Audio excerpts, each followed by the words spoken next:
GVR న్యూస్కు స్వాగతం. తూర్పుగోదావరి జిల్లా కొవ్వూరు.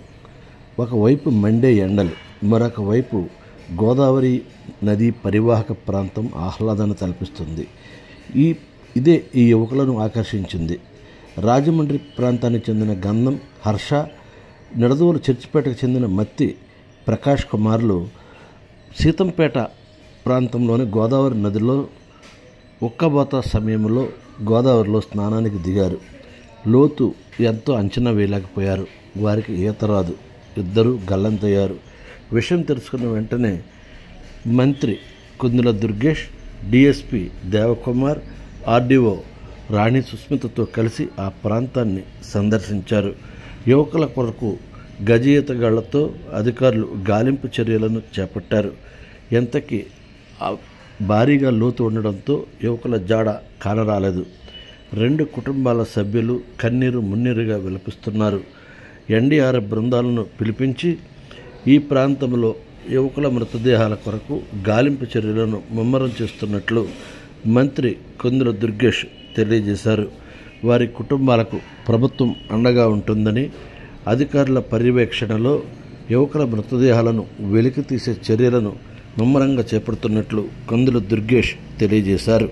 నిడదవోలు పట్టణానికి చెందినటువంటి చర్చిపేటకు చెందిన 2 యువకులు, ఒకరు 10th క్లాసు, ఒకరు ఇంటర్మీడియట్ చదువుతున్నారు విద్యార్థులు.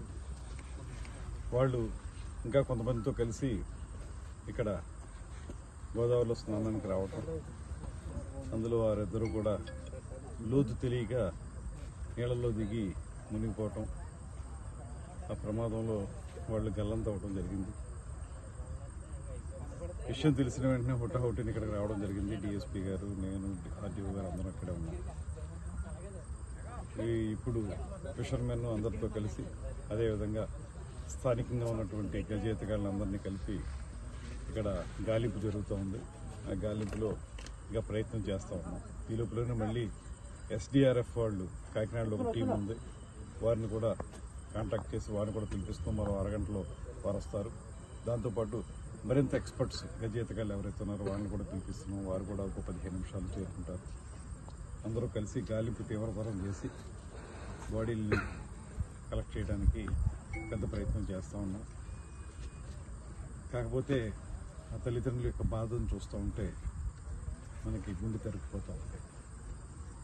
చిన్నపిల్లలు, బోళ్ళంత భవిష్యత్తు ఉన్నటువంటి 2 విద్యార్థులు ఈ రకంగా గల్లంతవటం అనేది చాలా హృదయదారకంగా ఉంది. ఆ తల్లిదండ్రుల యొక్క పరిస్థితి చూస్తూ ఉంటే, అందులో ఒక అబ్బాయి తండ్రి గవర్నమెంట్ హాస్పిటల్లో అంబులెన్స్ డ్రైవర్గా పనిచేస్తాడు. భార్య అంటే ఆ అబ్బాయి చనిపోయిన అబ్బాయి, గల్లంతైనటువంటి అబ్బాయి తల్లి కువైట్లో ఉంది. అక్కడి నుంచి ఆవిడ లబోదిగోమని పాపం బాధపడతా ఉంది. ఇక్కడ ఇంటర్మీడియట్ చదువుతున్న అబ్బాయి తాలూకు తల్లి, ఆమె రాజమండ్రిలో నర్సుగా పనిచేస్తూ ఉన్నారు. ఆమె కూడా ఇక్కడ హృదయదారకంగా ఆమె యొక్క బాధ కనబడతా ఉంది. చీకటి పడిపోయింది కదండి, గాలింపు చర్యలు కొనసాగుతాయి, లేదా పొద్దున కొనసాగుతాయి? ఖచ్చితంగా కొనసాగుతాయి. ఇప్పుడు వారి దగ్గర ఒక లైట్ అది ఉంటుంది ఎస్డీఆర్ఎఫ్ వాళ్ళ దగ్గర. విజయవాడ నుంచి రావాలంటే లేట్ అవుతుంది, కానీ ఇప్పుడు కాకినాడ నుంచి తెప్పిస్తున్నాం కాబట్టి కాకినాడ నుంచి వచ్చే టీం వాళ్ళు లైట్ పెట్టుకుని దిగుతారు, నైట్ కూడా చేస్తారు. అదేవిధంగా గజ ఈతగాళ్ళు కూడా నైట్ అంతా ఖచ్చితంగా గాలింపు చేసి ఏదో రకంగా మొత్తానికి అవి నైట్ కూడా పనిచేసి ఆ బాడీని తీసుకోవడానికి ప్రయత్నం జరుగుతూ ఉంది. దీనికి సంబంధించి అన్ని ఇన్స్ట్రక్షన్స్ ఇచ్చాను నేను, ఆదేశాలు ఇవ్వడం జరిగింది. దాని ప్రకారం నైట్ లోపులోనే ఖచ్చితంగా నైట్ గాలింపు చేసి బాడీని తీసుకుంటాం. ఇది ఊబి అంటారండి, ఎన్డీఆర్ఎఫ్ వచ్చేంత పరిస్థితి అవుతుందండి. ఇది ఊబి అంటారు. అది ఎందువల్లంటే వారికి అంచనాకి దొరకలేదు ఆ లోతు. అదొక ఫాల్స్ ఇమేజ్ ఇచ్చింది. కొంత మేరకి ఆ ఇసుక మేట వల్ల నడపడానికి వీలుగా ఉంది. ఎప్పుడైతే నడిచారో అక్కడ ఇక మిగతాది కూడా పెద్ద లోతు ఉండదు అనేటువంటి ఒక ఫాల్స్ ఇమేజ్లో ఉన్నారు. దాంతో వారు లోపలికి వెళ్ళిపోయారు. అది రమారమి 30 అడుగుల నుంచి 100 అడుగుల వరకు కూడా ఉంటుంది అనేటువంటి మాట చెప్తా ఉన్నారు అందరూ. దాన్ని బట్టి చూస్తే అది చాలా లోతుంది, ఊబి అని అనుకోవాలి మనం. దీనికి ఎస్డీఆర్ఎఫ్ ఎందుకన్నా మంచిదని వారిని కూడా పిలుస్తున్నాం. గజ ఈతగాళ్ళు వారు తీయగలిగితే సంతోషం. ఫైర్ డిపార్ట్మెంట్ వారిని, అదేవిధంగా ఫిషరీస్ డిపార్ట్మెంట్ వారిని ఆల్రెడీ అలర్ట్ చేసాం. ఫైర్ డిపార్ట్మెంట్ వారు వచ్చి గాలింపు చేస్తూ ఉన్నారు. ఫిషరీస్ డిపార్ట్మెంట్ వాళ్ళు కూడా చేస్తారు, ఎస్డీఆర్ఎఫ్ కూడా చేస్తారు. ప్రతి సంవత్సరం ఈ మరణాలు ఇక్కడ సహజంగా మారిపోతున్నాయండి. ప్రతి సంవత్సరం 4-5 మరణాలు ఉంటాయి.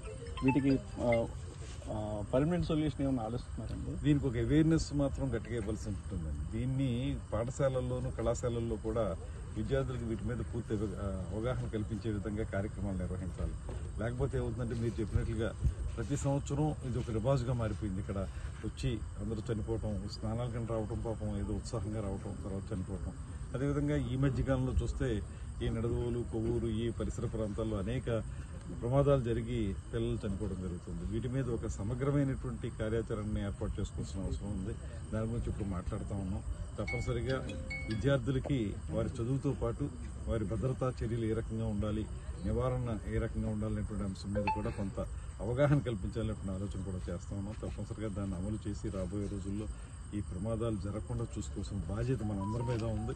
దాంతోపాటు తల్లిదండ్రులు కూడా ప్రత్యేకంగా దీన్ని శ్రద్ధ తీసుకుని పిల్లల్ని ఇలాంటి చోట్లకు పంపకుండా ఉండేటువంటి ప్రయత్నాలు వారు కూడా గట్టిగా చేయాలి. స్కూల్లో టీచర్లు చేయాలి. అదేవిధంగా సమాజంలో